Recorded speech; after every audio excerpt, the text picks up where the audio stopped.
ಏನ್ ಸರ್ ವಾತ ಪಿತ್ತ ಕಫ ಟರ್ಮಲ್ ಏನ್ ಹೇಳುತ್ತೆ? ಒಂದು ಕಾಯಿಲೆ ಮನುಷ್ಯನಿಗೆ ಬರಬೇಕು ಅಂದರೆ 10 ವರ್ಷ ಪ್ರೀ ಪ್ಲಾನ್ ಮಾಡುತ್ತೆ. ಆಚಾರ್ಯರು ಹೇಳ್ತಾರೆ ತೇ ಸಮ ಧಾತು ಮಲಕ್ರಿಯಾ ಸಮಾಹ ಸ್ವಾಸ್ಥ್ಯ ಮುಚ್ಚತೆ ಅಂತ ಹೇಳಿ. ಲಂಗ್ಸ್ ಎಕ್ಸಸೈಸ್ ಮಷಿನ್ ಅಂತ ಹೇಳ್ತೀವಿ. ಇದು ಸ್ಮೋಕ್ ಮಾಡೋರೆ ಯಾವ ರೀತಿ ಯೂಸ್ ಮಾಡೋದು ಸರ್? ಅವ್ರು ಲಾಂಗ್ ಟರ್ಮ್ ಇಂದ ಸ್ಮೋಕ್ ಮಾಡ್ತಾ ಇರ್ತಾರೆ. ಅವರು ಸ್ಮೋಕ್ ಮಾಡಿರ್ತಕ್ಕಂಥ ಟಾರ್ ನಮ್ಮ ಲಂಗ್ಸಲ್ಲಿ ಶೇಖರಣೆ ಆಗಿರುತ್ತೆ. ಆ ಶೇಖರಣೆ ಆಗಿರೋ ಟಾರ್ ಕ್ಲೀನ್ ಆಗ್ತಕ್ಕಂಥದ್ದನ್ನು ಅವ್ರ ಕಣ್ಣಾರೆ ಅವ್ರು ನೋಡ್ಬೋದು. ಅಂದರೆ ನಮ್ಮ ದೇಹದೊಂದು ಭಾಷೆ ಇದೆ, ಆ ಭಾಷೆ ಬಗ್ಗೆ ನಾವು ನಾಲೆಜ್ ಇರಬೇಕು. ವಾತ ಪಿತ್ತ ಕಫದ ಮೂಲಕ ನಮ್ಮ ದೇಹದಲ್ಲಾದಂಥ ಬದಲಾವಣೆಗಳೆಲ್ಲಾನು ಕಂಡುಹಿಡಿಯಬಹುದು. ಹೌದು, ಹಾಸ್ಪಿಟ್ಲ್ ಬೆಡ್ ಮೇಲೆ ಯಾರೇ ಮಲಗಿದ್ದಾರೆ ಅಂದರೆ ಅವ್ರಿಗೆ ಏನೇ ಆಗಿದೆ ಅಂದರೆ ವಾತ ಪಿತ್ತ ಕಫ ಮೂರದಲ್ಲಿ ಯಾವುದೋ ಒಂದು ಹೆಚ್ಚು ಕಮ್ಮಿ ಆಗಿದೆ. ಯಾವ ಏಜ್ ಅವರೆಲ್ಲ ಮಾಡಬಹುದು ಇದು? ಮೇಡಮ್, ಇದು 2 ವರ್ಷದ ಮಗುವಿನಿಂದ ಹಿಡಿದು 100 ವರ್ಷದ ವಯಸ್ಸಾದ್ರ ತನಕನೂ ಬಳಸ್ಬೋದು. ಅಸ್ತಮ ಬಂದಿರೋರು ಇದನ್ನ ಎಷ್ಟು ದಿನ ಮಾಡಿದ್ರೆ ಅವ್ರದ್ದು ಅಸ್ತಮ ವಾಸಿ ಆಗುತ್ತೆ? ನಮ್ದು ಲಿವರ್ ಅಲ್ಲಿ ಏನಾದರೂ ವ್ಯತ್ಯಾಸಗಳಾದ್ರೆ ಅದ್ರ ಭಾಷೆ ಯಾವ್ದ್ರಿಂದ ಮುಖಾಂತರ ನಮಗೆ ಗೊತ್ತಾಗುತ್ತೆ. ಮಕ್ಕಳಿಗೆ ಕೆಮ್ಮಾಗುತ್ತೆ, ಅವಾಗ ಶೀತ ಆಗ್ತಾ ಇರುತ್ತೆ, ಅವಾಗ ಉಸಿರಾಟದ ಸಮಸ್ಯೆಗಳೇ ಇರುತ್ತೆ. ಆರೋಗ್ಯವಾಗಿರೋರು ಮಾಡ್ಬೋದು. ನನಗೆ ಯಾವುದು ಲಂಗ್ಸ್ ಡಿಸೀಸ್ಗಳಿಲ್ಲ, ಬಟ್ ನಾನು ಆರೋಗ್ಯವಾಗಿರ್ಬೇಕು ಅಂದ್ರೆ ದಿನ ಬೆಳಗ್ಗೆ ಇದರಿಂದ 30 ಸತಿ ಮಾಡ್ತೀನಿ. ಕಿಡ್ನಿಯಲ್ಲಿ ಏನಾದರೂ ಸಮಸ್ಯೆ ಆದರೆ ಕಿವಿ ಮುಖಾಂತರ ಗೊತ್ತಾಗುತ್ತೆ. ಹೊಟ್ಟೆಯಲ್ಲಿ ಏನಾದರೂ ಸಮಸ್ಯೆ ಆದರೆ ಬಾಯಿ ಮುಖಾಂತರ ಗೊತ್ತಾಗುತ್ತೆ. ಡೆಲ್ಲಿಲಿ ಒಂದಿನ ಆರಾಮಾಗಿ ಉಸಿರಾಡಿದ್ರೆ ಒಂದು ಪ್ಯಾಕ್ ಸಿಗರೇಟ್ ಸಿಗೋಕ್ಕೆ ಸಮ. ಅಷ್ಟು ಪೊಲ್ಯೂಟ್ ಆಗಿದೆ. ಇದನ್ನ ಮಾಡೋದ್ರಿಂದ ನಿಮಗೆ ಯೂರಿನ್ ಮೋಷನ್ ಕೂಡ ಚೆನ್ನಾಗಾಗುತ್ತೆ.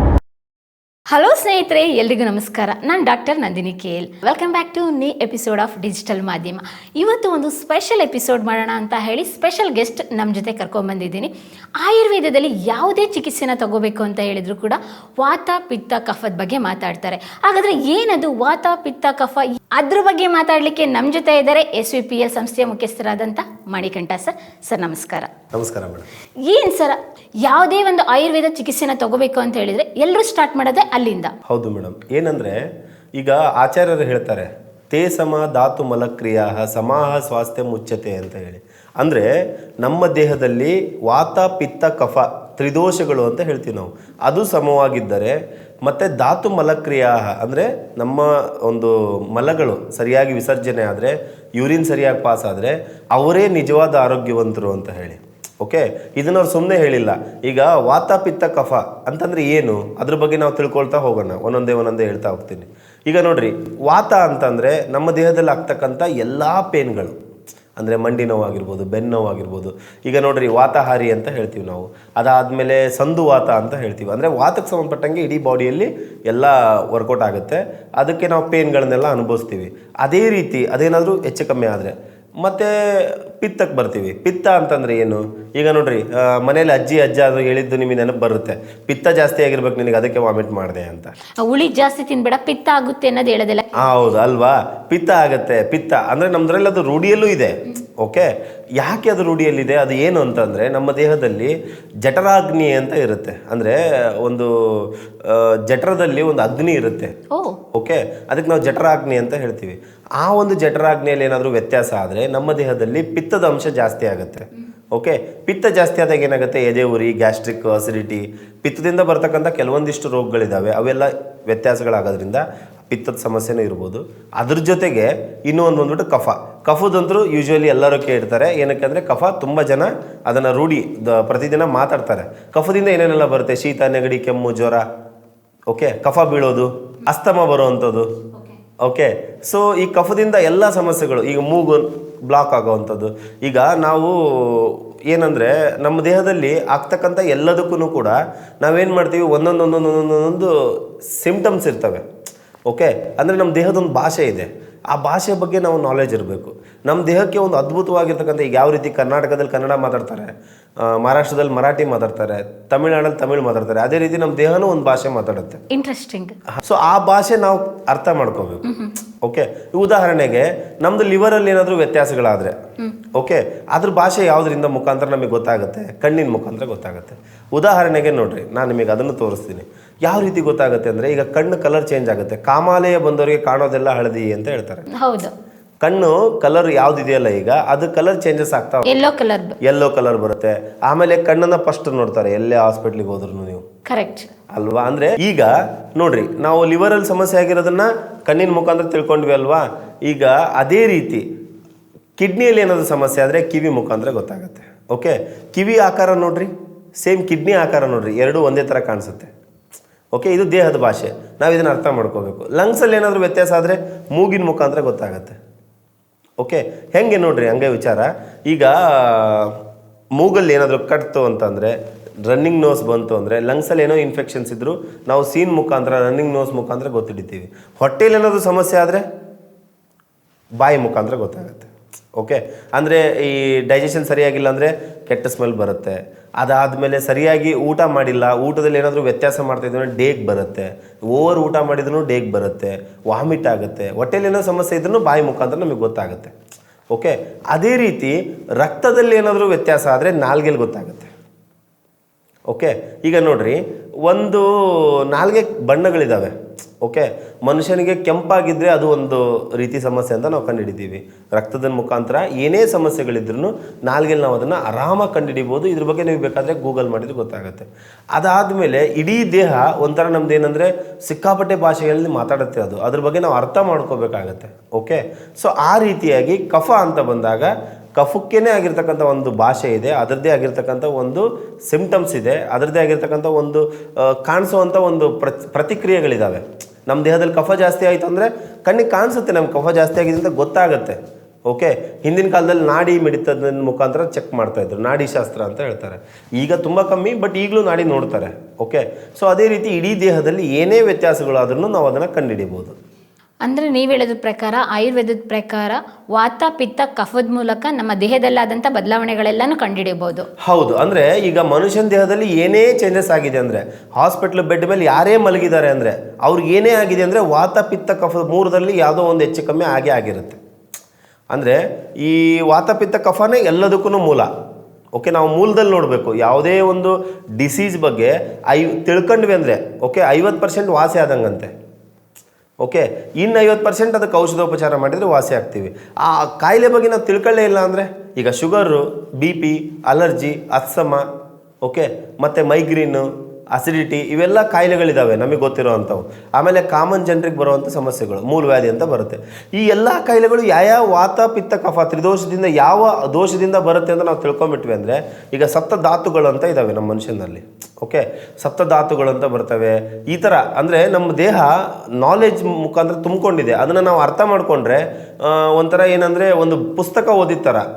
ಓಕೆ, ಈಗ ನಾವು ಎಲ್ಲೋ ಯಾವುದೋ ಒಂದು ವಿಚಾರದ ಬಗ್ಗೆ ನಾವು ಜಾಸ್ತಿ ತಿಳ್ಕೊಂಡಿರ್ತೀವಿ, ಒಂದು ಬ್ರಿಡ್ಜ್ ಬಗ್ಗೆ ತಿಳ್ಕೊಂಡಿರ್ತೀವಿ, ಒಂದು ದೇಶದ ಬಗ್ಗೆ ತಿಳ್ಕೊಂಡಿರ್ತೀವಿ, ಅಥವಾ ಮತ್ತೊಂದ್ರ ಬಗ್ಗೆ ನಾವು ತಿಳ್ಕೊಳ್ತೀವಿ. ಓಕೆ, ಈಗ ಉದಾಹರಣೆಗೆ ಸಂಗೊಳ್ಳಿ ರಾಯಣ್ಣ ಅವ್ರ ಬಗ್ಗೆ ನಮಗೆ ಗೊತ್ತಿದೆ ಅಲ್ವಾ. ಅದಾದಮೇಲೆ ಒನಕೆ ಓಬವ್ವ ಅವ್ರ ಬಗ್ಗೆ ನಮಗೆ ಗೊತ್ತಿದೆ, ಕಿತ್ತೂರಾಣಿ ಚೆನ್ನಮ್ಮ ಅವ್ರ ಬಗ್ಗೆ ನನಗೆ ಗೊತ್ತಿದೆ, ಕೆಂಪೇಗೌಡರ ಬಗ್ಗೆ ನಮಗೆ ಗೊತ್ತಿದೆ, ಅಥವಾ ಮೈಸೂರು ಮಹಾರಾಜರ ಬಗ್ಗೆ ನಮಗೆ ಗೊತ್ತಿದೆ. ಎಲ್ಲ ದೊಡ್ಡ ದೊಡ್ಡ ಸಾಧಕರ ಬಗ್ಗೆ ನಮಗೆ ಗೊತ್ತಿದೆ. ಆದರೆ ನಮ್ಮ ಬಗ್ಗೆ ನಮಗೆ ಗೊತ್ತಿಲ್ಲ. ಓಕೆ, ನಮ್ಮ ದೇಹದ ಬಗ್ಗೆ ನಮಗೆ ಗೊತ್ತಿಲ್ಲ. ನಮ್ಮ ದೇಹದಲ್ಲಿ ಆಗ್ತಕ್ಕಂಥ ಪ್ರತಿಕ್ರಿಯೆಗಳ ಬಗ್ಗೆ ನಮಗೆ ಗೊತ್ತಿಲ್ಲ. ಅದು ಇಂಪಾರ್ಟೆಂಟ್. ನಾವು ನಮ್ಮ ದೇಹದ ಬಗ್ಗೆ ಮೊದಲು ತಿಳ್ಕೊಳ್ಳೋಣ. ದೇವರು ಭಗವಂತ ನಮಗೆ ಒಂದು ದೇಹ ಕೊಟ್ಟಿದ್ದಾನೆ, ನೂರಾರು ಕೋಟಿ ರೂಪಾಯಿ ಬೆಲೆ ಬಾಳುವಂಥ ದೇಹ ಕೊಟ್ಟಿದ್ದಾನೆ ಅಂತಂದರೆ ಇಲ್ಲಿರ್ತಕ್ಕಂಥ ಪ್ರತಿಯೊಬ್ಬರು ಕೋಟ್ಯಾಧಿಪತಿಗಳೇ. ಓಕೆ, ಆದರೆ ನಮ್ಮ ದೇಹದ ಬಗ್ಗೆ ನಾವು ನಾಲೆಜ್ ಇಲ್ಲ ಅಂದರೆ ಆವಾಗ ನಾವು ಕೋಟ್ಯಾಧಿಪತಿ ಆಗಿರಲ್ಲ. ಅಂದರೆ ಯಾವುದೇ ಮನುಷ್ಯ ಒಂದು ವೇಳೆ ಆರೋಗ್ಯ ಕಳ್ಕೊಂಡ್ರೂ ಬಡವ ಆಗ್ತಾನೆ, ದುಡ್ಡು ಕಳ್ಕೊಂಡ್ರೂ ಬಡವ ಆಗ್ತಾನೆ. ಓಕೆ, ಬರೀ ಆರೋಗ್ಯ ಇದೆ ದುಡ್ಡಿಲ್ಲ ಅಂದರೂ ಬಡವನೇ, ಬರೀ ದುಡ್ಡಿದೆ ಆರೋಗ್ಯ ಇಲ್ಲ ಅಂದರೂ ಬಡವನೇ. ಸೊ ಅದಕ್ಕೋಸ್ಕರ ಈ ವಾತ ಪಿತ್ತ ಕಫದ ಬಗ್ಗೆ ತಿಳ್ಕೊಂಡ್ವಿ ಅಂದರೆ ನಮ್ಮ ದೇಹದ ಬಗ್ಗೆ ನಾವು ತಿಳ್ಕೊಂಡಂಗೆ. ನಮ್ಮ ದೇಹದ ಬಗ್ಗೆ ತಿಳ್ಕೊಬೇಕು ಅಂತ ಹೇಳಿದರೆ ವಾತ ಪಿತ್ತ ಕಫದ ಬಗ್ಗೆ ತಿಳ್ಕೊಬೇಕು. ಇವಾಗ ವಾತ ಪಿತ್ತ ಕಫ ಜಾಸ್ತಿ ಆದರೆ ನಮ್ಮ ದೇಹದಲ್ಲಿ ಎಫೆಕ್ಟ್ ಆಗುತ್ತಾ, ಕಡಿಮೆ ಆದರೆ ಎಫೆಕ್ಟ್ ಆಗುತ್ತಾ, ಹೇಗೆ? ಈಗ ವಾತ ಪಿತ್ತ ಕಫ ಜಾಸ್ತಿ ಆದರೂ ಸಮಸ್ಯೆ ಆಗುತ್ತೆ, ಕಡಿಮೆ ಆದರೂ ಸಮಸ್ಯೆ ಆಗುತ್ತೆ. ಈಗ ನೋಡ್ರಿ, ಆಚಾರ್ಯರು ಏನು ಹೇಳಿದ್ದಾರೆ, ತೇ ಸಮ ಧಾತು ಮಲಕ್ರಿಯಾ. ಓಕೆ, ತೇ ಸಮ ಧಾತು ಮಲಕ್ರಿಯಾ ಸಮಾಹ ಸ್ವಾಸ್ಥ್ಯ ಮುಚ್ಚತೆ ಅಂತ ಹೇಳಿದ್ದಾರೆ. ಅಂದರೆ ಸಮವಾಗಿರಬೇಕು, ಹೆಚ್ಚಿಗೆನೂ ಆಗಿರಬಾರ್ದು, ಕಡಿಮೆನೂ ಆಗಿರಬಾರ್ದು. ಓಕೆ, ಬ್ಯಾಲೆನ್ಸಲ್ಲಿ ಇರಬೇಕು. ಅರ್ಥ ಆಯ್ತಾ? ಈಗ ನಮ್ಮ ದೇಹದಲ್ಲಿ ಗೊಬ್ಬರ ಸಚಿವರು ಇದ್ದಾರೆ, ನೀರಾವರಿ ಮಂತ್ರಿಗಳು ಇದ್ದಾರೆ, ಧಾತು ಮಲಕ್ರಿಯೆಗಳವೆಲ್ಲ ಅದು ಸರಿಯಾಗಿರಬೇಕು. ಓಕೆ, ದೇಶದಲ್ಲಿ ಅವ್ರಿಗೇನಾದರೂ ಸಮಸ್ಯೆ ಆದ್ರೂ, ಅವ್ರ ಬಜೆಟಲ್ಲಿ ಸಮಸ್ಯೆ ಆದ್ರೂ ತೊಂದರೆ, ನಮ್ಮ ದೇಹದಲ್ಲಿ ಅವ್ರ ಬಜೆಟ್ಗೆ ಅವ್ರು ಏನಾದರೂ ತೊಂದರೆಯಲ್ಲಿದ್ರೂ ದೇಹಕ್ಕೆ ಸಮಸ್ಯೆನೇ. ಇವಾಗ ಫಸ್ಟ್ ಕಫದ ಬಗ್ಗೆ ಮಾತಾಡೋಣ, ಯಾಕೆ ಸೀಸನ್ ಅದೇ ಆಗಿರೋದ್ರಿಂದ. ಹೌದು, ಈಗ ನೋಡ್ರಿ, ಕಫ ಅಂತಂದರೆ ಎಲ್ಲ ಮನುಷ್ಯನಲ್ಲೂ ಇರ್ತಕ್ಕಂಥ ಒಂದು ಸಾಮಾನ್ಯವಾಗಿರ್ತಕ್ಕಂಥ ಸಮಸ್ಯೆ. ಅದು ಸಮಸ್ಯೆ ಅನ್ನಂಗಿಲ್ಲ, ಅದರಿಂದ ನಮಗೆ ಒಳ್ಳೇದು ಜಾಸ್ತಿ ಇದೆ, ಬಟ್ ಅದು ವ್ಯತ್ಯಾಸ ಆದಾಗ ಸಮಸ್ಯೆ ಸ್ವಲ್ಪ ದೊಡ್ಡದಿರುತ್ತೆ. ಉದಾಹರಣೆಗೆ ಮಾತಾಡೋಕ್ಕೆ ಧ್ವನಿ ಚೇಂಜ್ ಆಗುತ್ತೆ. ಓಕೆ, ನಮ್ಮ ಮಾತಿನ ಶೈಲಿ ಚೇಂಜ್ ಆಗುತ್ತೆ, ಮೂಗು ರನ್ನಿಂಗ್ ನೋಸ್ ಇರುತ್ತೆ. ಈಗ 4 ಜನ ಮಾತಾಡ್ತಾ ನಿಂತಿರ್ತೀವಿ, ಸಡನ್ನಾಗಿ ಸೀನ್ ಬಂದುಬಿಡ್ತು ಅಂತ ಅಂದ್ಕೊಳ್ಳಿ. ಆವಾಗ ಒಂಥರ ಅದು ತಪ್ಪಲ್ಲ, ಮನುಷ್ಯನ ಸಹಜ ಕ್ರಿಯೆಗಳವು. ಆದ್ರೆ ಅವ್ರು ಏನು ಮಾಡ್ತಾರೆ ಅಂತ ಹೇಳ್ರಿ ಮುಜುಗರ ಮಾಡ್ಕೊಳ್ತಾರೆ. ಓಕೆ, ಅತ್ಸಮದಂಥ ಸಮಸ್ಯೆಗಳು ಬರ್ತವೆ. ಅತ್ಸಮ ಬಂತು ಅಂದರೆ ಏನು, ಇನ್ಹೇಲರ್ ತೊಗೋಬೇಕು ಟೈಮ್ಗೆ. ಕೆಲವೊಂದು ಹಳೇ ಪಿಕ್ಚರ್ಗಳಲ್ಲಿ ನೋಡಿರ್ತೀರ ನೀವು, ಈ ವಿಲನ್ಗಳು ಅದರಲ್ಲಿ ಇರ್ತಕ್ಕಂಥ ಸೈಡ್ ಆ್ಯಕ್ಟರ್ಸ್ನಾಗಲಿ ಅಥವಾ ಫಿಲಮಲ್ಲಿ ಇರ್ತಕ್ಕಂಥವ್ರನ್ನ ಕಿಲ್ ಮಾಡಬೇಕು ಅಂದರೆ ಅವರು ಇನ್ಹೇಲರ್ನ ಕಸ್ಕೊಂಡ್ಬಿಡ್ತಿದ್ರು. ಅವ್ರ ಉಸಿರಾಟ ಏರ್ಪೇರಾಗಿ ನಿಜವಾಗ್ಲೂ ತೀರೋಗ್ತಿದ್ರು. ಅದು ಸುಳ್ಳಲ್ಲ, ಅದು ಸತ್ಯನೇ. ಮನುಷ್ಯನಿಗೆ ಅದು ಇನ್ಹೇಲರ್ ಒಂದು ಸತಿ ಸ್ಟಾರ್ಟ್ ಮಾಡಿದರೆ ಅಡಿಕ್ಟೆಡ್, ಅದು ಸಾಯ ತನಕ ಬೇಕೇ ಬೇಕು. ಉದಾಹರಣೆಗೆ ಶುಗರ್ BP ಗುಳಿಗೆ ಇದ್ದಂಗೆ. ಓಕೆ, ಅತ್ಸಮ ಅಂತಕ್ಕಂಥದ್ದು ಕೂಡ ಏನಂತಂದರೆ ಸಿಕ್ಕಾಪಟ್ಟೆ ದೊಡ್ಡ ವಿಷಯನೇ, ದೊಡ್ಡ ಸಮಸ್ಯೆನೇ. ಓಕೆ, ನಮ್ಮ ದೇಹದಲ್ಲಿ ಯಾವ ರೀತಿ ಹಾರ್ಟ್ 24/7 ಕೆಲಸ ಮಾಡುತ್ತೋ ಅದೇ ರೀತಿ ಲಂಗ್ಸ್ ಕೂಡ 24/7 ಕೆಲಸ ಮಾಡುತ್ತೆ. ಓಕೆ, ಉಸಿರಾಟ ಆಡದೇ ಇದ್ದರೆ ಮನುಷ್ಯ ಏನಾಗುತ್ತೆ ಅಂತ ನಿಮಗಂತೂ ಗೊತ್ತಿದೆ. ಓಕೆ, ಅಂದರೆ ಈಗ ಅದು ಸಾಧನೆಗಳು ಅಂತ ಹೇಳ್ತೀವಿ ನಾವು. ಧ್ಯಾನದ ಮುಖಾಂತರ ಉಸಿರನ್ನ 7 ನಿಮಿಷ 6 ನಿಮಿಷ 5 ನಿಮಿಷ ಹಿಡಿದಿಟ್ಕೊಳ್ಳೋವಂಥ ಸಾಧಕರು ನಾವು ನೋಡಿದ್ದೀವಿ. ಹಾಗಂತ ಹೇಳಿ ಸಾಮಾನ್ಯ ಮನುಷ್ಯ ಬಿಟ್ ಅಂತ ಹೇಳ್ತೀವಿ ನಾವು, 10 ಬಿಟ್ಸ್ ಉಸಿರಿಟ್ಕೊಳಕ್ಕಾಗಲ್ಲ, ಅಷ್ಟು ಕಷ್ಟಪಡ್ತಾರೆ. ಅದರಲ್ಲೂ ಈ ಸ್ಮೋಕಿಂಗ್ ಮಾಡೋವಂಥವ್ರಿಗಂತೂ ತುಂಬ ಕಷ್ಟ. ಓಕೆ, ಈಗ ಏನಂದರೆ ಒಂದು ಯಾವುದೇ ಸಮಸ್ಯೆ ಆಗಲಿ ಅದು ನಮ್ಮನ್ನು ಆವರಿಸ್ಕೋಬಾರ್ದು, ಟಚ್ ಮಾಡಿ ಹೋದರೆ ಸಮಸ್ಯೆ ಆಗಂಗಿಲ್ಲ. ಓಕೆ, ಈಗ ಒಂದು ಕ್ಷಣ ಬ್ಯಾಡ್ ಸ್ಮೆಲ್ ಬಂದು ಹೋಗ್ಬಿಟ್ರೆ ನಮಗೇನು ಸಮಸ್ಯೆ ಆಗಂಗಿಲ್ಲ. ಬ್ಯಾಡ್ ಸ್ಮೆಲ್ಲೇ ಗಂಟೆ ಇತ್ತು ಅಂದರೆ ನಮಗೇನಾಗುತ್ತೆ ಹೇಳ್ರಿ, ಒಂಥರ ನಾವು ಇರಿಟೇಟ್ ಅನ್ಭವಿಸ್ತೀವಿ ಅಥವಾ ತಲೆನೋವು ಬರೋಕ್ಕೆ ಸ್ಟಾರ್ಟ್ ಆಗಿಬಿಡುತ್ತೆ. ಕೆಲವೊಬ್ಬರಿಗೆ ತಲೆನೋವು ಬರುತ್ತೆ, ಕೆಲವೊಬ್ರಿಗೆ ಇರಿಟೇಷನ್ ಆಗುತ್ತೆ, ಅಲ್ಲಿ ಆ ಜಾಗದಲ್ಲಿ ಇರೋಕ್ಕೆ ಇಷ್ಟಪಡಲ್ಲ. ಬಟ್ ಈಗ ಸ್ಮೋಕಿಂಗ್ ಮಾಡೋದ್ರಿಂದ ನಮ್ಮ ಲಂಗ್ಸ್ಗೆ ಒಂದು ದಿನಕ್ಕೆ 5 ಸತಿ ಸ್ಮೋಕ್ ಮಾಡಿದರೆ 5 ಸತಿ ಎಫೆಕ್ಟ್ ಕೊಟ್ಟಂಗೆ. ಕನ್ಸಿಸ್ಟೆನ್ಸಿ ಯಾವಾಗಲೂ ತುಂಬ ಸಿಕ್ಕಾಪಟ್ಟೆ ಡೇಂಜರಸ್. ಈಗ ನೋಡಿರಿ, ಉದಾಹರಣೆಗೆ ಒಂದು ಬಂಡೆ ಇದೆ ಅಂತ ಅಂದ್ಕೊಳ್ಳಿ, ಅದ್ರ ಮೇಲೆ ಒಂದು ಬಕೆಟ್ ನೀರು ಸುರುವಿದ್ರಿ ಅಂತಂದರೆ ಆ ಬಂಡೆಗೆ ಏನು ಮಾಡೋಕ್ಕಾಗಲ್ಲ. ಓಕೆ, ಒಂದೇ ಸತಿಗೆ ಏನನ್ನ ಮಾಡಿದ್ರೂ ಏನಾಗಲ್ಲ. ಅದೇ ಆ ಒಂದು ಬಂಡೆ ಮೇಲೆ ಒಂದೊಂದೇ ಡ್ರಾಪ್ ಕನ್ಸಿಸ್ಟೆನ್ಸಿ ನೀರು ಬಿಡ್ತಾ ಹೋಗ್ರಿ, ಆ ಬಂಡೆನೇ ಒಡೆದೋಗುತ್ತೆ. ಅದು ಕನ್ಸಿಸ್ಟೆನ್ಸಿಗಿರುವಂಥ ಪವರು. ಅದನ್ನು ಒಳ್ಳೆ ರೀತಿ ಬಳಕೆ ಮಾಡಿದರೆ ಒಳ್ಳೆಯದಕ್ಕೆ ಬಳಕೆ ಆಗುತ್ತೆ, ಕೆಟ್ಟ ರೀತಿ ಬಳಕೆ ಮಾಡಿದರೆ ಕೆಟ್ಟದಕ್ಕೆ ಬಳಕೆ ಆಗುತ್ತೆ. ಉದಾಹರಣೆಗೆ ಈ ಥರ ಡೈಲಿ ಆಲ್ಕೋಹಾಲ್ ಸೇವನೆ ಮಾಡೋದು, ಡೈಲಿ ಸ್ಮೋಕಿಂಗ್ ಮಾಡುವಂಥದ್ದು, ಡೈಲಿ ಇನ್ನೊಂದು ಮತ್ತೊಂದು ಮಾಡ್ತಕ್ಕಂಥದ್ದು, ಪೊಲ್ಯೂಷನ್ ಇರ್ತಕ್ಕಂಥ ವಾತಾವರಣದಲ್ಲಿ ನಾವು ಇರೋವಂಥದ್ದು. ಓಕೆ, ಇದೆಲ್ಲ ಏನಂತಂದರೆ ಬ್ಯಾಡ್ ಹ್ಯಾಬಿಟ್ಸ್ಗಳಿವು. ಓಕೆ, ಪ್ರಕೃತಿ ನಮಗೆ ಯಾವತ್ತೂ ಪೊಲ್ಯೂಷನ್ ಕ್ರಿಯೇಟ್ ಮಾಡಿಲ್ಲ, ನಮಗೆ ನಾವು ಪೊಲ್ಯೂಷನ್ ಕ್ರಿಯೇಟ್ ಮಾಡ್ಕೊಂಡಿರೋದು. ಒಂದು ಮನೆ ಸ್ವಚ್ಛವಾಗಿರಬೇಕು, ಸುಭಿಕ್ಷವಾಗಿರಬೇಕು ಅಂತಂದರೆ ಆ ಮನೆ ಕ್ಲೀನ್ ಮಾಡ್ಕೋಬೇಕು ನಾವು ಮೊದಲು. ಓಕೆ, ಆ ರೀತಿ ವಾತಪಿತ್ತ ಕಫನ ಕ್ಲೀನ್ ಮಾಡಿಕೊಂಡು ತ್ರಿದೋಷಗಳನ್ನು ಕಂಟ್ರೋಲಲ್ಲಿ ಇಟ್ಕೊಂಡು ಮಾಡಿದರೆ ಯಾವುದು ಅಸ್ತಮನೂ ಬರಲ್ಲ ಅಥವಾ ಇನ್ನೊಂದು ಕೆಮ್ಮು ದಮ್ಮು ಶೀತ ನೆಗಡಿನೂ ಬರಲ್ಲ. ಇವಾಗ ಶೀತ ನೆಗಡಿ ಕೆಮ್ಮು ದಮ್ಮು ಇದಕ್ಕೆಲ್ಲ ಮೂಲ ಕಾರಣ ನಮ್ಮ ಲಂಗ್ಸ್ ಚೆನ್ನಾಗಿರ್ಬೇಕು. ಇವಾಗ ಲಂಗ್ಸು ಯಾವೆಲ್ಲ ಕಾರಣಗಳಿಂದ ಕೆಟ್ಟೋಗುತ್ತೆ? ಸ್ಮೋಕಿಂಗ್ ಮಾಡೋದ್ರಿಂದ ಹಿಡಿದು ಆಲ್ಕೋಹಾಲ್ ಮಾಡೋದ್ರಿಂದ ಹಿಡಿದು ಪೊಲ್ಯೂಷನ್ ಇರ್ತಕ್ಕಂಥ ವಾತಾವರಣ. ಡೆಲ್ಲಿಲಿ ನಾನೊಂದು ಮೊನ್ನೆ ರಿಪೋರ್ಟ್ ನೋಡಿದೆ ಮೇಡಮ್, ಡೆಲ್ಲಿಲಿ ಕರೆಕ್ಟಾಗಿ 10 ನಿಮಿಷ ಉಸಿರಾಡಿದರೆ, ಬರೀ 10 ನಿಮಿಷ ಉಸಿರಾಡಿದರೆ ಒಂದು ಫ್ಯಾಕ್ಟ್ರಿಯಿಂದ ತಯಾರಾಗಿರೋದನ್ನು ನಾವು ಹೋಗಿ ಒಂದು ದಿನಗಂಟ್ಲೆ ನಾವೇನು ತೊಗೊಳ್ತೀವಲ್ಲ ಕೆಮಿಕಲ್ನ, ಅದಕ್ಕೆ ಸಮ ಅಂತ. ಡೆಲ್ಲಿಲಿ ಒಂದಿನ ಆರಾಮಾಗಿ ಉಸಿರಾಡಿದರೆ ಒಂದು ಪ್ಯಾಕ್ ಸಿಗರೇಟ್ ಸೇದಕ್ಕೆ ಸಮ. ಓ ಮೈ ಗಾಡ್, ಅಷ್ಟು ಅಷ್ಟು ಪೊಲ್ಯೂಷನ್ ಆಗಿದೆ, ಪೊಲ್ಯೂಟೆಡ್ ವಾತಾವರಣಗಳು. ಅಲ್ಲಿ ನಾವು ಇರೋದಕ್ಕೆ ಯೋಗ್ಯವಾಗಿಲ್ಲ. ಅಂದರೆ ಅದನ್ನು ಮಾಡ್ಕೊಂಡಿದ್ದಾರೋ ನಾವೇ. ಓಕೆ, ಅತಿಯಾದ ದುರಾಸೆಯಿಂದ ಜನ ಮಾಡ್ತಾರೆ, ಸೊ ಅದು ತಪ್ಪು. ಬಟ್ ಹಂಗಂತ ಅದನ್ನೀಗ ಚೇಂಜ್ ಮಾಡೋಕ್ಕೆ ನಾವೇನು ಇದನ್ನಲ್ಲ, ಬಟ್ ನಮ್ಮನ್ನು ನಾವು ಚೇಂಜ್ ಮಾಡ್ಕೋಬೋದು. ಪ್ರತಿದಿನ ನಾವು ಎಕ್ಸಸೈಸ್ ಮಾಡ್ಬೋದು. ಓಕೆ, ಈಗ ಲಂಗ್ಸ್ಗಾಗಿಯೇ ಕೆಲವೊಂದಿಷ್ಟು ಎಕ್ಸಸೈಸ್ಗಳಿದ್ದಾವೆ. ಪ್ರಾಣಾಯಾಮ ಅಂತ ಹೇಳ್ತೀವಿ, ಬೆಳಗ್ಗೆ ಧ್ಯಾನ ಮಾಡೋದು ಅಂತ ಹೇಳ್ತೀವಿ, ಇವೆಲ್ಲ ಎಕ್ಸಸೈಸ್ಗಳು. ಆ ಥರದ್ದು ಎಕ್ಸಸೈಸ್ ಮಾಡುವಂಥ ಕೆಲವೊಂದಿಷ್ಟು ಗ್ಯಾಜೆಟ್ಸು, ಕೆಲವೊಂದಿಷ್ಟು ಎಕ್ವಿಪ್ಮೆಂಟ್ಸು ನಮ್ಮ SVPL ಸಿಗ್ತವೆ. ಓಕೆ, ಸೊ ಅದ್ರ ಬಗ್ಗೆ ನಾವು ಅವ್ರಿಗೆ ಎಕ್ಸ್ಪ್ಲೇನ್ ಮಾಡ್ಬೋದು. ಖಂಡಿತ ಸರ್. ಇವಾಗ ಲಂಗ್ಸ್ಗೆ ಎಫೆಕ್ಟ್ ಆದರೆ ಏನೆಲ್ಲ ಕಾಯಿಲೆಗಳು ಬರ್ಬೋದು? ನೀವು ಹೇಳಿದ್ರಿ ಫಾರ್ ಎಕ್ಸಾಂಪಲ್ ಕೆಮ್ಮು ದಮ್ಮು ಶೀತ ನೆಗಡಿ ಅಸ್ತಮ, ಲಂಗ್ಸ್ ಇನ್ಫೆಕ್ಷನ್ಸು, ಅದಾದಮೇಲೆ ತುಂಬ ಅದು ಗಂಭೀರವಾದ ಸಮಸ್ಯೆ. ಬೇರೆ ಎಲ್ಲ ತುಂಬ ಬರ್ತವೆ, ಲಂಗ್ಸ್ ಬಾವು ಬರುವಂಥದ್ದು. ಓಕೆ, ಅದಾದಮೇಲೆ ವೀಕ್ನೆಸ್ಸು, ಉಸಿರಾಡೋದ ಸಮಸ್ಯೆ, ಅದಾದಮೇಲೆ ಬೆನ್ನು ಬರುವಂಥದ್ದು, ಈ ಚೆಸ್ಟ್ ಪೇನ್ ಬರುವಂಥದ್ದು, ಇದೆಲ್ಲ ಅದ್ರ ಸಂಬಂಧಪಟ್ಟ ಸಮಸ್ಯೆಗಳು. ಇವಾಗ ಲಂಗ್ಸ್ ಇನ್ಫೆಕ್ಷನ್ ಆಗ್ತಾ ಇದೆ, ಲಂಗ್ಸಲ್ಲಿ ಸಮಸ್ಯೆ ಇದೆ ಅಂತ ಹೇಳಿ ಬೇಸಿಕ್ಕಾಗಿ ಸ್ಟಾರ್ಟಿಂಗ್ ಲೆವೆಲಲ್ಲಿ ಗೊತ್ತಾಗೋದು ಹೇಗೆ? ಸ್ಟಾರ್ಟಿಂಗ್ ಲೆವೆಲಲ್ಲಿ ಉಸಿರಾಟದಲ್ಲಿ ಸಮಸ್ಯೆ ಆಗುತ್ತೆ, ಪದೇ ಶೀತ ಆಗುತ್ತೆ, ರನ್ನಿಂಗ್ ನೋಸ್ ಆಗುತ್ತೆ. ಅದಾದಮೇಲೆ ತುಂಬ ಸಮಸ್ಯೆಗಳಿದ್ದಾವೆ, ಕಣ್ಣಿಗೆ ಕಾಣಿಸುವಂಥ ಸಮಸ್ಯೆಗಳವೆಲ್ಲ. ಈಗ ವಾತಪಿತ್ತ ಕಫದಲ್ಲಿ ಏನಾದರೂ ವ್ಯತ್ಯಾಸ ಆದರೆ ಈಸಿಯಾಗಿ ಮನುಷ್ಯ ಫೈಂಡ್ ಔಟ್ ಮಾಡ್ಬೋದು. ಓಕೆ, ಬಟ್ ನಮ್ಮ ಬಗ್ಗೆ ನಮಗೆ ಗೊತ್ತಿರಬೇಕು. ಓಕೆ, ಸೀದಾ ತಲೆನೋವು ಬಂತು ಅಂದರೆ ಅವಾಗೇನೋ ದೇಹದಲ್ಲಿ ಎಫೆಕ್ಟ್ ಆಗಿದೆ. ಓಕೆ, ಕಣ್ಣಲ್ಲಿ ನೀರು ಬರ್ತಾ ಇದೆ ಪದೇ ಅಂದರೆ ಅದರಿಂದ ಏನೋ ಎಫೆಕ್ಟ್ ಆಗಿದೆ. ಮೂಗಲ್ಲಿ ಲಿಕ್ವಿಡ್ ಬರ್ತಾ ಇದೆ. ಓಕೆ, ಮೂಗಲ್ಲಿ ಕಫ ಶೇಖರಣೆ ಆಗಿದೆ, ಮೂಗು ಕಟ್ತಾ ಇದೆ ಪದೇ ಅದರಿಂದನೂ ಸಮಸ್ಯೆ. ಅದಾದಮೇಲೆ ಕಫ ಬೆಳಗ್ಗೆ ಬೀಳುವಂಥದ್ದು. ಸೊ ಈ ಥರ ಒಂದರಿಂದ ಅಂತಲ್ಲ, ತುಂಬ ವಿಚಾರದಿಂದ ನಾವು ಅದನ್ನು ತಿಳ್ಕೊಬೋದು. ಇವಾಗ ಅಸ್ತಮಾ ಬಂತು ಅಂತ ಹೇಳಿದರೆ ನಿಮ್ಮಲ್ಲಿ ಹೇಳಿದರೆ ನೀವು ಒಂದು ಪ್ರಾಡಕ್ಟ್ ಇದೆ ಅಂತ. ಹಾಂ, ಎಕ್ಸಸೈಸ್, ಲಂಗ್ಸ್ ಎಕ್ಸಸೈಸ್ ಮಷಿನ್ ಅಂತ ಹೇಳ್ತೀವಿ. ಇಲ್ಲಿದೆ ನೋಡಿ. ಓಕೆ, ಹೇಗೆ ವರ್ಕ್ ಆಗುತ್ತೆ ಇದು ಮೇಡಮ್? ಇದರಿಂದ ನಾವೇನು ಮಾಡ್ಬೋದು ಅಂತಂದರೆ ನಮ್ಮ ಲಂಗ್ಸ್ಗೆ ಈಸಿಯಾಗಿ ಎಕ್ಸಸೈಸ್ ಮಾಡ್ಬೋದು. ಉದಾಹರಣೆಗೆ ಈಗ ನೋಡ್ರಿ, ಇದು ಓಪನ್, ಇದನ್ನು ಒಬ್ಬರು ಮಾತ್ರ ಉಪಯೋಗಿಸ್ಬೇಕು. ಹಾಗಾಗಿ ನಮ್ಮ ಹತ್ರ ಒಂದೇ ಇರೋದ್ರಿಂದ ನಾನೇ ಉಪಯೋಗಿಸಿ ನಿಮಗೆ ತೋರಿಸ್ತೀನಿ. ಓಕೆ, ಇದನ್ನು ಮತ್ತೆ ಮನೆಯಲ್ಲಿ 2-3 ಯೂಸ್ ಮಾಡೋಕ್ಕೆ ಬರಲ್ಲ, ಒಬ್ಬರು ಮಾತ್ರ ಯೂಸ್ ಮಾಡಬೇಕು. ಇಲ್ಲಿ ನೋಡ್ರಿ, ಒಂದು ಸತಿ ಇದನ್ನು ಬಾಯಲ್ಲಿ ಇಟ್ಕೊಂಡು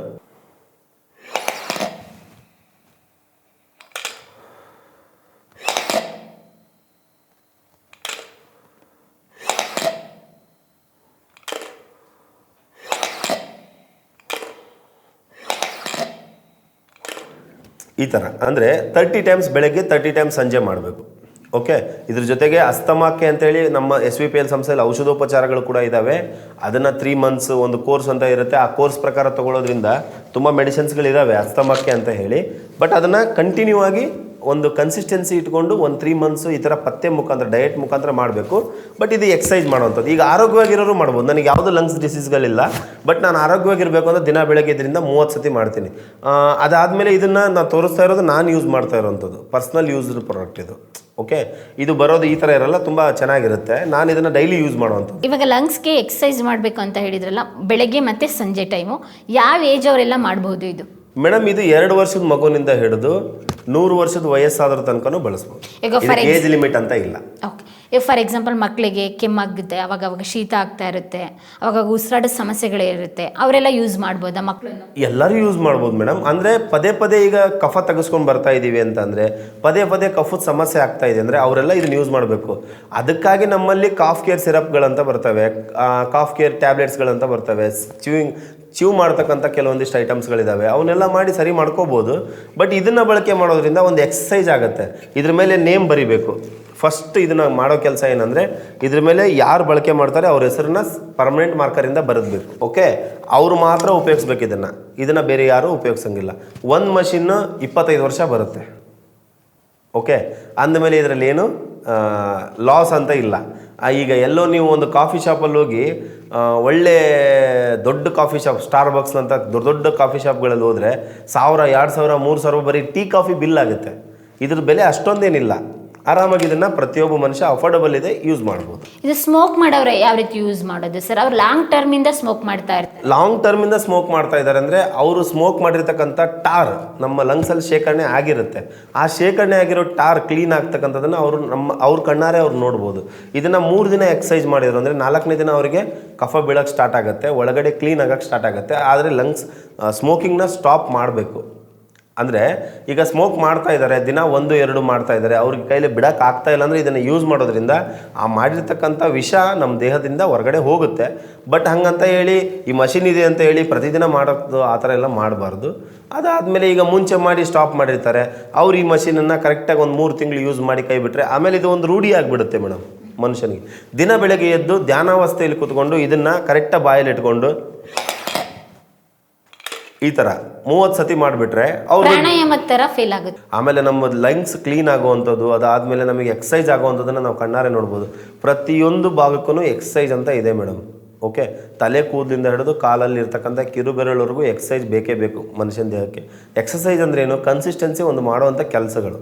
ಓಕೆ, ಅದರಿಂದ ಅದಕ್ಕೆಲ್ಲದಕ್ಕೂ ಆರ್ಗನ್ಸ್ಗೆ ಒಂದು ಶಕ್ತಿ ಸಿಗುತ್ತೆ. ಯಾವ ರೀತಿ ಹಿಂದಿನ ಕಾಲದಲ್ಲಿ ಹೋಮ ಹವನಗಳನ್ನು ಮಾಡಿ ದೇವತೆಗಳಿಗೆ ಶಕ್ತಿ ತುಂಬ್ತಿದ್ರಲ್ಲ, ಅದೇ ರೀತಿ ಬೆಳಗ್ಗೆ ಎಕ್ಸಸೈಸ್ ಮಾಡಿ ನಮ್ಮ ದೇಹಕ್ಕೆ ಶಕ್ತಿ ತುಂಬಬೇಕು. ಅಸ್ತಮಾ ಬಂದಿರೋರು ಇದನ್ನ ಎಷ್ಟು ದಿನ ಮಾಡಿದರೆ ಅವ್ರದ್ದು ಅಸ್ತಮಾ ವಾಸಿ ಆಗುತ್ತೆ ಸರ್? ಮೇಡಮ್, ಅಸ್ತಮಾ ಬಂದವ್ರಿಗೆ ಕಿಟ್ ಇದೆ, ಅಂದರೆ ಒಂದು 3 ಮಂತ್ಸ್ ಕೋರ್ಸ್ ಅಂತ ಇದೆ ನಮ್ಮಲ್ಲಿ.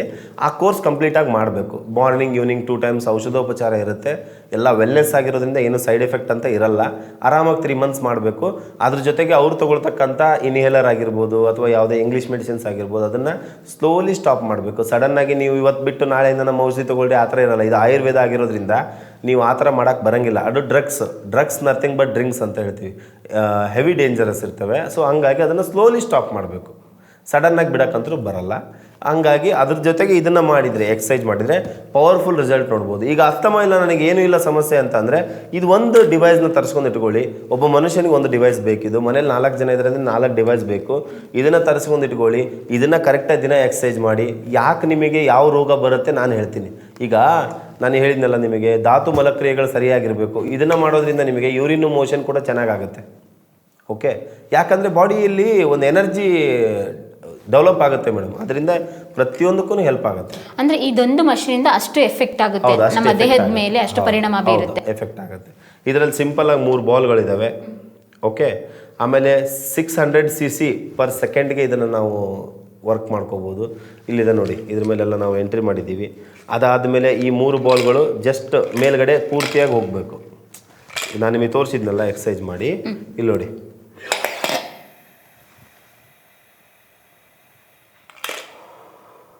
ಉಸಿರು ತಗೋಬೇಕು, ಉಸಿರು ಬಿಡಬೇಕು. ಹಾಂ, ಉಸಿರನ್ನ ಎಳ್ಕೋಬೇಕು, ಸ್ಲೋ ಆಗಿ ಅದನ್ನೊಂದು ಸ್ವಲ್ಪ ಹೋಲ್ಡ್ ಮಾಡಬೇಕು, ಅದಾದಮೇಲೆ ಸ್ಲೋ ಆಗಿ ಬಿಡಬೇಕು, ಇಷ್ಟೇ. ಅಂದರೆ ತುಂಬ ಜನಕ್ಕೆ ಅವರು ತುಂಬ ಚೆನ್ನಾಗಿ ಲೈಫ್ ಸ್ಟೈಲ್ ಲೀಡ್ ಮಾಡ್ತಾ ಇರ್ತಾರೆ, ಆದ್ರೂ ಕೂಡ ಉಸಿರಾಡೋ ಸಮಸ್ಯೆ ಬರುತ್ತಲ್ಲ, ಯಾಕೆ?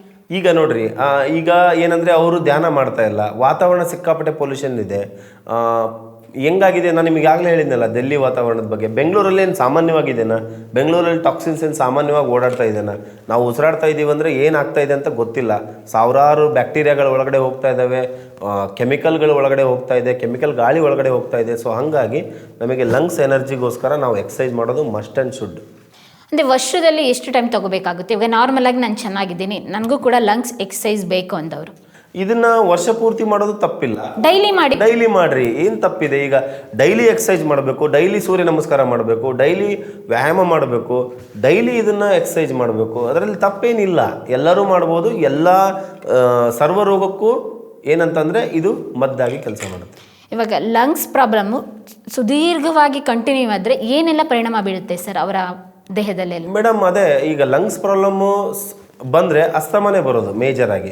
ಈಗ ಸಣ್ಣ ಪುಟ್ಟ ಸಮಸ್ಯೆಗಳು ಸ್ಟಾರ್ಟಿಂಗಲ್ಲಿ ಬರ್ತವೆ, ಈಗ ಅದು ಸೂಚನೆ ಕೊಡ್ತಾ ಹೋಗುತ್ತೆ. ಮೊದಲಿಗೆ ಒಂದು ಸ್ವಲ್ಪ ಕೆಮ್ಮು ಬರುತ್ತೆ, ಆ ಥರ ಸ್ವಲ್ಪ ಮುಂದಕ್ಕೆ ಓದೋದಂಗೆ ಒಂದೊಂದೇ ರೋಗಗಳು ಮನುಷ್ಯನಿಗೆ ಬರೋಕ್ಕೆ ಸ್ಟಾರ್ಟ್ ಆಗುತ್ತೆ. ಒನ್ ಫೈನ್ ಡೇ ಅವ್ರಿಗೆ ಅಸ್ತಮ ಅಂತ ಗೊತ್ತಾಗುತ್ತೆ, ಅವ್ರು ಮತ್ತೆ ಗುಳಿಗೆ ತಗೊಳಕ್ಕೆ ಸ್ಟಾರ್ಟ್ ಮಾಡ್ತಾರೆ. ಯಾವ ರೀತಿ ಈಗ ಶುಗರ್ ಬಂದರೆ, ನಾವು ಶುಗರ್ ಬಗ್ಗೆ ಡಿಸ್ಕಷನ್ ಮಾಡ್ತಾ ಇದ್ವಿ, ಅದ್ರ ಬಗ್ಗೆ ಹೇಳ್ತಾ ಇದ್ದಾಗ ನಾನು ಹೇಳಿದೆ ನಿಮಗೆ ಏನಂದರೆ, ಒಂದು ಕಾಯಿಲೆ ಮನುಷ್ಯನಿಗೆ ಬರಬೇಕು ಅಂದರೆ 10 ವರ್ಷ ಪ್ರೀ ಪ್ಲ್ಯಾನ್ ಮಾಡುತ್ತೆ. ಓಕೆ, ಸುಮ್ಮನೆ ಬರಲ್ಲ, ಯಾವುದು ಸುಮ್ಮನೆ ನಮಗೆ ಬರಲ್ಲ. 10 ವರ್ಷ ನಾವು ಪ್ರೀ ಪ್ಲ್ಯಾನ್ ಮಾಡಿಕೊಂಡೇ ಒಂದು ಕಾಯಿಲೆ ಬರೋದು. ಈಗ ಶುಗರ್ ಬಂದಿದೆ ಅಂದರೆ 10 ವರ್ಷದ ಹಿಂದಿಂದ ನಾವು ಏನೋ ತಪ್ಪು ಮಾಡ್ತಾಯಿದ್ದೀವಿ. ಓಕೆ, ಹಂಗೆ ಇವತ್ತೇನೋ ಸ್ವೀಟ್ ತಿಂದೆ ನಾಳೆ ಬೆಳಗ್ಗೆ ಶುಗರ್ ಬಂತು ಇಲ್ಲ, ಇವತ್ತೇನೋ ಕೆಮಿಕಲ್ ವಾಸನೆ ಕುಡಿದೆ ಅಥವಾ ಇವತ್ತೇನೋ ಸ್ಮೋಕ್ ಮಾಡಿದೆ ನಾಳೆ ಬೆಳಗ್ಗೆ ಅಸ್ತಮ ಬಂತು ಇಲ್ಲ. ಅದಕ್ಕೊಂದು ಟೈಮ್ ಅಂತ ಇರುತ್ತೆ, ಅದು ಆ ಟೈಮಲ್ಲಿ ನಾವು ಏನೇನೋ ಮಿಸ್ಟೇಕ್ ಮಾಡಿರ್ತೀವಿ, ಅದರಿಂದ ಬರುತ್ತೆ. ತುಂಬ ಅದ್ಭುತವಾದಂಥ ಮಾಹಿತಿ ಕೊಟ್ರಿ ಸರ್. ದೇಹದ ಭಾಷೆ ಬಗ್ಗೆ ಮಾತಾಡಿದ್ರಿ. ಭಾಷೆನ ಯಾವ ರೀತಿ ನಾವು ಅರ್ಥ ಮಾಡ್ಕೊಬೇಕು ಅಂತ ಹೇಳಿದರೆ, ಆಯುರ್ವೇದ ಪದ್ಧತಿಯಲ್ಲಿ ವಾತ ಪಿತ್ತ ಕಫ ಎಲ್ಲ ಕಾಯಿಲೆಗಳಿಗೂ ಮೂಲ, ಮತ್ತು ಅದು ಸಮಾನವಾಗಿದ್ದರೆ ನಮ್ಮ ದೇಹ ಎಷ್ಟು ಚಂದವಾಗಿರುತ್ತೆ ಅಂತ ಹೇಳಿದರೆ, ಏನಾದರೂ ಅತಿಯಾದರೂ ಕಷ್ಟ, ಕಡಿಮೆ ಆದರೂ ಕಷ್ಟ ಅಂತ ಹೇಳಿದರೆ, ಅದರಲ್ಲಿ ಎಕ್ಸ್ಪೆಷಲಿ ಇವಾಗ ಈ ಸೀಸನ್ ಆಗಿರೋದ್ರಿಂದ, ವಿಂಟರ್ ಸೀಸನ್ ಆಗಿರೋದ್ರಿಂದ ಅಸ್ತಮದ ಬಗ್ಗೆ, ಕಫದ ಬಗ್ಗೆ, ಅದಕ್ಕೆಲ್ಲ ಹೇಗೆಲ್ಲ ಟ್ರೀಟ್ಮೆಂಟ್ ತೊಗೋಬೇಕು, ಸಿಂಪಲ್ಲಾಗಿ ಸರಳವಾಗಿ ಮನೇಲೇ ಪ್ರತಿಯೊಬ್ಬರು ಮಾಡ್ಕೊಳ್ಳೋ ಅಂಥ ವಿಧಾನದ ಬಗ್ಗೆ ಹೇಳ್ಕೊಟ್ರು. ಈ ಪ್ರಾಡಕ್ಟು ಮತ್ತು ಹೆಚ್ಚಿನ ಮಾಹಿತಿ ಬೇಕು ಅಂತ ಹೇಳಿದರೆ ಇವರ ಕಾಂಟ್ಯಾಕ್ಟ್ ನಂಬರ್ ಡಿಸ್ಕ್ರಿಪ್ಷನಲ್ಲಿ ಮೆನ್ಷನ್ ಮಾಡಿರ್ತೀನಿ. ಮುಕ್ತವಾಗಿ ಎಲ್ಲರೂ ಕಾಂಟ್ಯಾಕ್ಟ್ ಮಾಡಿ ನಿಮ್ಮ ಆರೋಗ್ಯವನ್ನು ಸುಧಾರಿಸ್ಕೊಳ್ಳಿ. Thank you sir. Thank you so much.